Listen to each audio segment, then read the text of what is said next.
लोक जागर इंडिया। यही आने वाला कल है, यही मेरे देश का कल है। एक नया इतिहास लिखेंगे। उत्तर प्रदेशच्या राजकारणात मोठे बदल होणार का? योगी आदित्यनाथ यांच्या भविष्या संदर्भात मोठी चर्चा। नमस्कार मित्रांनो, स्वागत आहे तुमचं आमच्या लोकजागर इंडियाच्या मंचावर। मी संयुक्ता देशमुख थेट दिल्लीवरून। मित्रांनो, काही दिवसांपूर्वी उत्तर प्रदेशचे मुख्यमंत्री योगी आदित्यनाथ दिल्ली दौऱ्यावर आले होते। त्यांनी एका मोठ्या टीव्ही चॅनलला मुलाखत दिली, तसेच भाजप अध्यक्ष जे.पी. नड्डा यांची भेट घेतली। या भेटीचा फोटो प्रसिद्ध झाला, पण पंतप्रधान नरेंद्र मोदी यांच्यासोबत झालेल्या बैठकीचे कोणतेही फोटो आम्ही पाहिले नाही। ही बैठक जवळपास 1 तास चालली, पण तिचा फोटो ना पीएमओने जारी केला, ना नरेंद्र मोदींच्या ट्विटर हँडलवर टाकला गेला, नाही योगी आदित्यनाथ यांच्या ट्विटर हँडलवर टाकला गेला। तर सामान्यतः पंतप्रधान जेव्हा कोणाला भेटतात तेव्हा पीएमओचा ट्विटर हँडल तरी हा फोटो जारी करतो, पण यावेळी असं झालं नाही। यामागचं नेमकं कारण काय?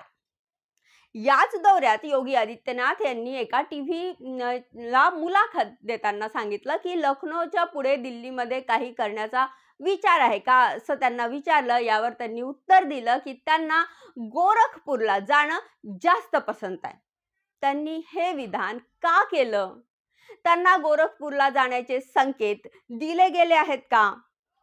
भाजपच्या अंतर्गत राजकारणात मोठे बदल होताना दिसतात आहे। उत्तर प्रदेशमध्ये भाजपच्या अंतर्गत काय सुरू आहे याचा अंदाज लावण्यासाठी 4 महत्त्वाचे मुद्दे आहेत। एक, लोकसभा निवडणुकीनंतर आलेल्या अहवालावर मोठी चर्चा। लोकसभा निवडणुकीनंतर यूपी मधून दिल्लीला पाठवण्यात आलेल्या एका अहवालाची मोठी चर्चा आहे। त्यात 2 मोठ्या बाबी आढळून आल्या।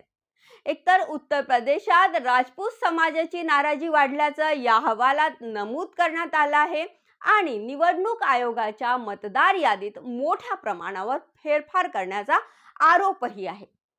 तर भाजपच्या कोर मतदारांचे नाव मतदार यादीतून हटवल्याचा दावा करण्यात आला आहे। दुसरं म्हणजे योगींची मुख्यमंत्री पदावरील स्थिती टिकली कशी? लोकसभा निवडणुकीत भाजपला मोठा फटका बसल्यानंतर योगी आदित्यनाथ मुख्यमंत्री पदावर टिकून राहिले। यामागे 3 महत्त्वाचे कारण आहेत। एक, नरेंद्र मोदी स्वतः राजकीयरित्या कमकुवत झाले, कारण भाजपला स्पष्ट बहुमत मिळालं नाही। आणि दुसरं म्हणजे भाजपला हरियाणा, महाराष्ट्र, झारखंड आणि दिल्ली सारख्या विधानसभा निवडणुकीत मोदी ब्रँड अजूनही मजबूत असल्याचं दाखवायचं होतं। तिसरं, यूपी मध्ये उपनिवडणुका होत्या आणि त्या असल्याने मुख्यमंत्री बदलल्यास पक्षाला अजून फटका बसू शकतो। आणि तिसरा बदल म्हणजे मोदी शहा यांचा पुढचा प्लॅन काय? मोदी शहा यूपी मध्ये मोठा बदल करू इच्छित आहेत।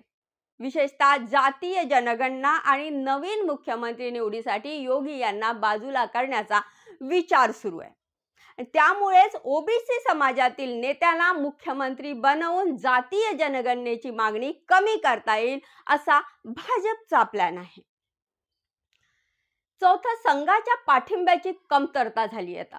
योगी आदित्यनाथ यांना मुख्यमंत्री बनवण्यात राष्ट्रीय स्वयंसेवक संघाची मोठी भूमिका होती, पण आता संघ प्रमुख मोहन भागवत आणि योगी यांच्यातील मतभेद वाढलेले आहेत। आता योगी आदित्यनाथ यांना हटवले जाणार का?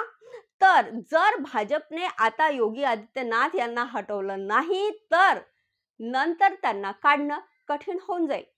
योगींच्या बाजूने ठाकूर म्हणजे राजपूत मतदार अधिक एकत्र येऊ शकतात, त्यामुळे पक्ष त्यांना लगेच हटवू इच्छित आहे। 2027च्या विधानसभा निवडणुकीत जनता त्यांना पुन्हा निवडून आणेल, तर मोदी शहा त्यांना हटवू शकणार नाही त्यावेळेस। त्यामुळे योगींना हटवण्यासाठी भाजप योग्य संधी शोधत आहे। आता भविष्यात काय होऊ शकते ते पाहू। योगी आदित्यनाथ यांना राष्ट्रीय स्तरावर काही पद दिले जाऊ शकतात। त्यांच्या जागी ओबीसी समाजातील नेत्याला मुख्यमंत्री बनवले जाऊ शकते। आणि भाजपा आणि आरएसएस अंतर्गत संघर्षामुळे मोठे राजकीय उलथापालथही होऊ शकतात। योगी आदित्यनाथ यांचे भवितव्य काय असू शकते? त्यांचे भवितव्य योगी आदित्यनाथ यांना हटवले जाणार का हा प्रश्न अजूनही अनुत्तरितच आहे. मात्र भाजपच्या अंतर्गत राजकारणात मोठे बदल घडताना दिसतात आहे. योगींची दिल्लीतील बैठक गुप्त ठेवण्यात आली याचा अर्थ काहीतरी मोठी घडामोड होणार आहे. भाजपमध्ये ओबीसी नेतृत्वाला पुढे आणण्याची चर्चा सुरू आहे. संघ आणि भाजपमध्ये ताणतणाव वाढत आहे. उत्तर प्रदेशच्या राजकारणातील पुढील काही महिने प्रचंड महत्त्वाचे ठरणार आहे. आता हे पाहणं महत्त्वाचं ठरेल की भाजप योगी आदित्यनाथ यांना उत्तर प्रदेशच्या राजकारणातून बाजूला करण्यासाठी कोणती मोठी खेळी खेळत होते.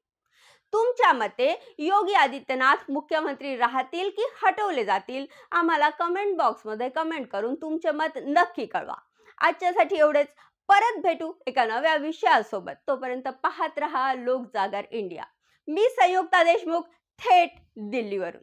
आने वाला कल है, यही मेरे देश का कल है. एक नया इतिहास लिखेंगे.